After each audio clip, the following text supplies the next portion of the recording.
आज की जो इम्पोर्टेंट डेवलपमेंट थी वापस नोटबंदी को लेकर है, क्योंकि जब शक्तिकांत दास की प्रेस कॉन्फ्रेंस हुई तब उसमें फिर से दो तीन हैरान और चौंकाने वाली बात सामने निकल के आई कि सरकार ने 4500 रुपये जो लिमिट थी उसको घटा के 2000 कर दिया।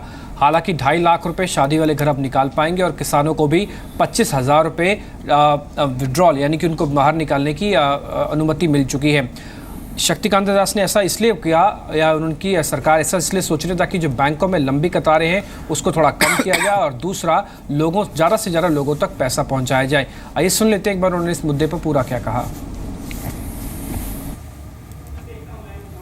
It has been decided that with effect from tomorrow, that is 18th of November, the existing limit of 4,500 rupees will be reduced to rupees 2,000, and this will be permitted only once per person, once against one account, or once per person. So therefore the indelible ink has been introduced, and this we hope will ensure that larger number of people are enabled to reach the counter to exchange their notes. और इस पे हमने ICICI bank के MD और CEO Chanda Kochhar से बातचीत की। उन्होंने कहा कि सरकार का ये नियम जो अभी लागू हुआ है उसके लिए बैंक पूरी तरह से तैयार है, कोशिश कर रहा है कि सुचारू रूप से अब एटीएम्स चलें, लोगों को आराम से पैसा मिल पाए और इसके लिए बैंक पूरी तरह से वचनबद्ध है और काम कर रहा है आगे। आइए सुन लेते हैं उन्होंने भी क्या कहा। धीरे धीरे करके नॉर्मलसी की तरफ आ रही है। अगर आप क्यूज देखें जो ब्रांचेस में है वो धीरे धीरे कम हो रही है। इनफैक्ट जो एक्सचेंज की क्यूज है वो तो ऑलरेडी कम हो रही हैं। लोग अब अपने अकाउंट में आकर डिपॉजिट कर रहे हैं, विड्रॉ कर रहे हैं, जो एक अच्छी बात है ताकि इकोनॉमी वापस उसमें मूवमेंट शुरू हो जाए। बैंक्स ने अपनी तरफ से काफी ऑर्गेनाइज किया हुआ है, सेपरेट क्यूज हैं, वहां से पैसा दिया जा रहा है। जो एटीएम्स हैं वो धीरे धीरे करके एक्टिवेट हो रहे हैं। तो बैंक्स ने काफी कुछ दूसरे स्टेप्स भी उठाए हैं। कुछ पॉस मशीन्स को एक्टिवेट कर रहे हैं ताकि उनके थ्रू पैसा दिया जा सके। जो बैंक मित्र हैं, बैंक कॉरेस्पॉन्डेंट्स हैं, वहां तक पैसे पहुंचाए जा रहे हैं। एयरपोर्ट्स पर पैसे अवेलेबल किए जा रहे हैं मनी एक्सचेंजर्स को, ताकि ट्रैवलर्स को कोई डिफिकल्टी ना हो। ये आपने आईसीआईसीआई बैंक के चेयरपर्सन को सुना। देश का दूसरा बड़ा सरकारी बैंक पंजाब नेशनल बैंक के MD and CEO Usha Anantha Subramaniam से भी हमने बातचीत की। उन्होंने भी कहा कि स्थिति धीरे धीरे नॉर्मल की तरफ लौट रही है, लेकिन बैंकों को अभी थोड़ा काम ज़्यादा करना पड़ रहा है, डबल शिफ्ट में काम हो रहा है और इसके अलावा ग्रामीण भारत में थोड़ा और पेनिट्रेट करने की कोशिश की जा रही है सरकार की। See, अभी पहले तो first 2-3 days the anxiety level was very high, worry level people didn't have.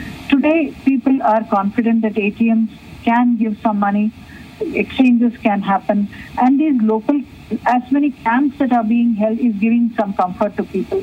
तो इस तरीके से बहुत तरीके से हम कस्टमर को कैसे कॉन्फिडेंस दे सकते हैं उस डायरेक्शन में हम काम कर रहे हैं। हम बोलते भी हैं उनको डरने का नहीं है, पैसे तो है तो मिल जाएगा, थोड़ा सा हार्डशिप तो होता ही है, तो but people are willing to go through that because everybody is in this good cause of trying to eradicate the ill effects of black money, the funding for terrorism. So many consequences are there which people are also taking part in that in their own way.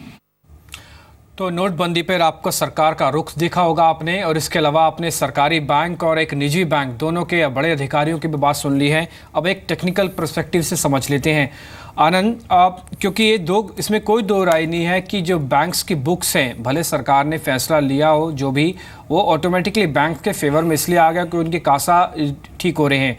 अभी हम सुन पा रहे हैं कि ICICI bank deposit दरें भी घटा रहा है और कुछ एक और बैंकों ने भी डिपॉजिट दरें घटाना शुरू कर दिया है। एक बार ये मान के चलें, ठीक है, ये अपने आप में ऑपरेशनल प्रॉब्लम हो सकती है थोड़ी ग्राउंड पे, लेकिन बुक्स के फ्रंट पे ठीक है, इन्वेस्टर्स बुक्स ज़्यादा देखता है। क्या बैंक्स में, सरकारी बैंकों में, एक बार जिसने अब तक कोई ट्रेड ना लिया हो, सरकारी बैंकों को प्रेफरेंशियल ऑर्डर में सबसे ऊपर रखे?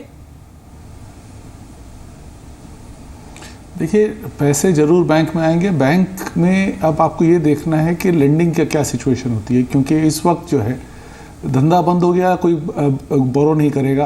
कंज्यूमर साइड में भी जो ग्रोथ आ रही थी वो भी शायद काफ़ी हद तक कम हो जाएगी और डिपॉजिट बढ़ जाएंगे। इसके साथ साथ मार्जिन नीचे आ रहे हैं क्योंकि डिपॉजिट रेट कम, लेंडिंग रेट भी कम हो रहे हैं। तो बैंक्स का जो फंडामेंटल एनआईएम ग्रोथ जो था वो आपको थोड़ा सा हल्का हुआ, गिरता हुआ नज़र आ रहा है।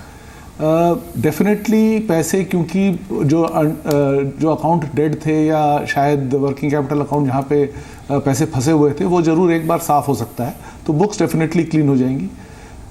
लिमिटेड टाइम के लिए डेफिनेटली पब्लिक सेक्टर बैंक्स अच्छे लग रहे हैं, लेकिन ये देखना है कि वो फिर से वापस एनपीए ना बना लें। उसका क्या पॉलिसी चेंज होती है, अप्रोच चेंज होता है, उसके ऊपर निर्भर करेगा कि आगे परफॉर्मेंस कैसे आएगा। जी चलिए, इस बीच कुछ शेयर्स पर नजर डालिए कि पार्श्वनाथ एकाएक इसमें बाइंग आई है, 12 रुपए के स्तरों पर शेयर आ गया। भले छोटे भाव का शेयर है लेकिन एकाएक बाइंग आई है और दिन के ऊपरी स्तरों पर है। 7% के स्पाइक इसमें अभी आया है और डे हाई पर आप देख पा रहे हैं पार्श्वनाथ को ले आया है। करीब 13.5 रुपये अभी और आधा ऊपर आ चुका है। 12.5% का स्पाइक पार्श्वनाथ में देखने को मिल रहा है। आईएफबी इंडस्ट्रीज भी पार्टिसिपेट कर रहा है, कुछ इसी तरह का मूव यहाँ पर भी है। 388 390 के स्तरों पे शेयर कामकाज करते हुए दिन के ऊपरी स्तरों पर है। आईएफबी इंडस्ट्रीज भी एक स्पाइक आया है, 387-88 के स्तरों पर है। 3% की बढ़त यहाँ पे भी देखने को मिल रही है। और पावर ग्रिड एक और नाम है, रादर अपने 52 वीक्स हाई पे पहुंच चुका है। मार्केट में गिरावट है लेकिन पावर ग्रिड पार्टिसिपेट कर रहा है तेजी की तरफ, 3.5% ऊपर है, 195 के स्तरों पे कामकाज कर रहा है। नताशा, आप क्योंकि पार्श्वनाथ पे बात करना सही नहीं है, कंपनी फंडामेंटल को खास सपोर्ट नहीं करता, लेकिन पावर ग्रिड या फिर आईएफबी इंडस्ट्री जैसी कंपनियों में क्या करना चाहिए? Power grid in fact is a stock जो कि हमने अपने क्लाइंट्स को भी रेकमेंड किया है, तो that's a caveat that I would like to add. वो स्टॉक जो है, द कंपनी फंडामेंटली काफ़ी स्ट्रॉन्ग है। It's a cash rich company and consistently उसने अपना ग्रोथ भी दिखाया है। तो पावर ग्रिड फंडामेंटली भी स्ट्रॉन्ग है और जो ये करेक्शंस हुए थे उसके बाद से उसका जो वैल्यूएशंस है वो भी अट्रैक्टिव है लॉन्ग टर्म पर्सपेक्टिव से। हम लोग का मानना यही है कि this is a good stock to accumulate on all dips and it is definitely a stock that should be looked at given the kind of volatility seen in other stocks right now. It's a typical defensive utility kind of a business. इस बीच Navbharat ventures के नतीजे आए हैं और company का books profit देखिए 70 करोड़ से सीधा 6 करोड़ हो गया है। तो जो नंबर्स खराब आए हैं उसका असर इसके शेयर प्राइस पे देखने को मिल रहा है। ऑलमोस्ट दिन के निचले स्तरों पर आके भी ट्रेड कर रहा है। 6.5% तक की गिरावट इसमें देखने को मिल रही है और ये पावर कई बिजनेस है इनके पास जिसमें ये ट्रेड करते हैं। मिस्टर शेट्टी, आप इसको ट्रैक करते हैं नवभारत वेंचर्स को? इसके नंबर्स तो काफ़ी ख़राब आए हैं। प्रीमिया फेसी तो ये शेयर नंबर्स के साथ रिएक्शन भी दे रहा है। इस पर रिकमेंडेशन क्या होगी आपकी? नहीं, मैं स्टॉक पे रिकमेंडेशन नहीं दे सकता और हम ट्रैक भी नहीं करते ये कंपनी। ठीक है, लेकिन फिलहाल ये दिन के निचले स्तरों पर, क्योंकि नंबर पूरी तरह से कह सकते हैं कि डिटोरेटिंग है, ख़राब है और आप 70 करोड़ के मुकाबले अगर 6 करोड़ का प्रॉफिट शो करेंगे बुक्स में तो शायद इस तरह की पनिशमेंट आपको बाजार देने के लिए पूरी तरह से तैयार है। सुमित जी, लेकिन इस बीच डिम्पी कुछ बाइंग रियल स्टेट स्पेस के अंदर आ रही है। बहुत ज़्यादा बिकवाली के बाद शायद पुल बैक कह सकते हैं। आशियाना में खरीदारी, पार्श्वनाथ में खरीदारी, डीएलएफ में भी लोअर लेवल से, अंसल हाउसिंग में भी कुछ खरीदारी आ रही है, तो लोअर लेवल से कुछ पुल बैक आ रहा है। Mister Shetty, real estate space में काफ़ी गिरावट आ चुकी है।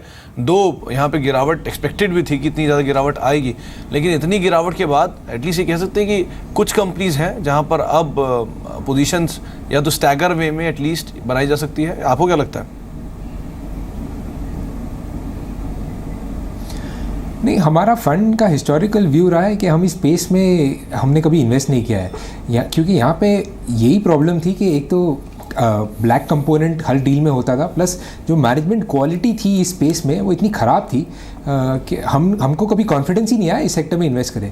तो एटलीस्ट मेरा मानना है कि वैल्यूएशन करेक्ट भी हो जाए तो भी इन्वेस्टर्स को थोड़ा अवॉइड ही करना चाहिए ये स्पेस, क्योंकि just because management quality is not that great here. Mister Shetty, आप कह तो रहे हैं इस सेक्टर से थोड़ा दूर रहना चाहिए, लेकिन आप थोड़ा ये भी बता देंगे किस सेक्टर को सबसे ज़्यादा इस समय वेटेज हमको देनी चाहिए?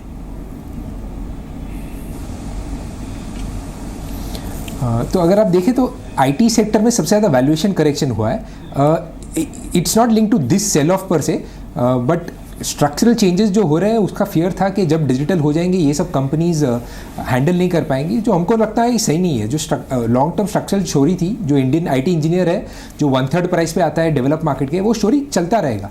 एंड वैल्यूएशन जो है अभी काफ़ी कम हो गया। आप हिस्ट्री देखें कंपनीज की तो लोअर बैंड पे ट्रेड हो रहे हैं। तो हमारा मानना है कि ये सेक्टर में आप देख सकते हैं। Second sector is pharma sector, जहाँ पे अगेन काफ़ी करेक्शन हो चुका है एंड वहाँ पे अगेन ये डेवलप मार्केट्स के रेगुलेटरी रिस्क काफ़ी बोल रहे हैं, बट हमको लगता है वैल्यूएशंस आर फैक्टरिंग दैट। तो ये दो सेक्टर हमको अच्छे लग रहे हैं। बिल्कुल, तो एक बार फार्मा पर जरूर नजर रखी जा सकती है। वैसे भी फार्मा को लेकर जो पॉलिसी फ्रेमवर्क है अभी यूएस से थोड़ा अवेटेड है कि वहाँ पे क्या लिया जाता है, लेकिन जितने भी सोर्सेज से हमारी बातचीत हो रही, शायद हो सकता है कोई टफ स्टांस फार्मा को लेकर फिलहाल भी लिया जाए।